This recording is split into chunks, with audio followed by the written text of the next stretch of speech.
सोच रही हूँ तो सब लगा देंगे। दीवारों को ही विष्णु का जहाँ सिखा देती हूँ। क्या कह रहे हैं आप? सोने की इच्छा विदा कोई वादे नहीं करूंगी मैं। इसका प्रमाण तो तुम्हारे कुपुत्र के मुख से विष्णु का नाम है सुनिधि, जो मेरे कानों में गूंजता रहता है। यदि तुमने इतना बढ़ावा नहीं दिया होता तो तुम्हारा कुपुत्र मेरे सामने विष्णु का नाम नहीं लेता, ना ही मुझे उसकी शरण में जाने का ज्ञान देता। अपने पुत्र के हृदय में तुमने ही मेरे विरुद्ध विष्णु का विष डाला है। तुम क्षमा योग्य नहीं हो। सर्वप्रथम तुम्हें ही बात बताना आवश्यक है। तुम्हें तो मैं कठिन से कठिन दंड दूंगा, समझी तुम? ये सत्य नहीं है स्वामी, फिर भी मैं आपके सभी दंड सहर्ष स्वीकार दूंगी। मेरे पुत्र को दंड मत दीजिए, उसे वापस बुला लीजिए। मैं आपको विश्वास दिलाती हूँ, उसके हृदय में घृणा भर दूंगी विष्णु के प्रति। वो स्वप्न में भी कभी विष्णु का नाम नहीं लेगा। भिक्षा मांगती हूँ मैं अपने पुत्र की, उसे वापस बुला लीजिए। आपकी इच्छा के विरुद्ध कोई कार्य नहीं करेगा वो, कभी भी नहीं। बस मेरा पुत्र मुझे वापस दे दीजिए। तुम इस चिंता से मुक्त हो चुकी हो। ये कार्य तुम्हें करने की कोई आवश्यकता नहीं है, किंतु रसातल का स्वामी मेरा मित्र मायासुर करेगा। मायासुर? मायासुर? मायासुर करेगा।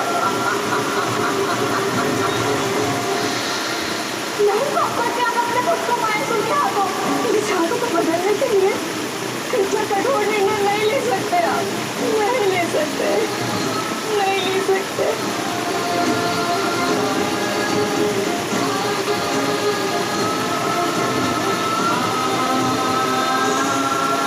भैया क्या हुआ? ऐसे फूल फूल के क्यों रो रही हो? मेरा भाग्य फूट गया है। क्यों? ऐसा क्या हो गया भैया? मेरे पुत्र का जीवन संकट में है, वो जीवित नहीं छोड़ेगा उसे, मार देगा मेरे पुत्र को। मेरा पुत्र और कौन के वास्ते? रसातल का स्वामी मायासुर जीवित नहीं छोड़ेगा उसे। मायासुर? क्यों मार देगा उसे? अपने पिता के सम्मुख सत्य बोलने का अपराध, उनको सत्य का मार्ग दिखाने का अपराध। भैया ऐसा करते तो प्रशंसा का पात्र है, जाने का नहीं। तो ऐसा क्यों किया आपके पति ने? विचारों के मतभेद के कारण मेरा पुत्र पारस भगवान विष्णु को अपना इष्ट मानता है, और उनका वाहन गरुड़ उन्हें लाल जाति का दोषी नहीं मानता, बल्कि वो अपने पिता और दादी माँ को अपराधी मानता है, जिन्होंने एक पुत्र के सामने माता पर अपने स्वार्थ के लिए अत्याचार किया। भैया यही तो प्रतिक्रिया में गरुड़ भी करेंगे मार्ग पे और पारस भी न्याय के पथ पर। किंतु मेरे स्वामी को ये स्वीकार नहीं, वो अपने शत्रु के पक्ष में एक शब्द नहीं सुनना चाहते। मेरे पुत्र ने अपने पिता से विष्णु की शरण में जाकर क्षमा मांगने की बात की।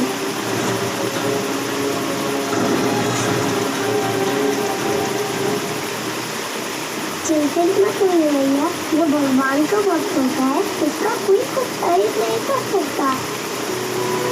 आपके पुत्र को कुछ नहीं होगा भैया। तुम नहीं जानते मायासुर को पुत्र, वो कोई साधारण असुर नहीं है। वो अपनी बंधुओं को ना केवल शारीरिक दंड देता है, बल्कि अपनी मायावी शक्तियों से उन पर मानसिक अत्याचार भी करता है, जिससे बचना सहज नहीं है। और फिर मेरा पुत्र तो बालक है, कैसे सहेगा वो ये सब? भैया चिंता मत कीजिए, आपका पुत्र अकेला नहीं है। वहाँ पे कोई भी नहीं है उसके साथ, कोई भी नहीं। और उस रसातल और रसातल के स्वामी की यातना कैसे भोगेगा वो? उसकी माँ होकर भी असहाय हुए। भैया मेरा नाम क्या था?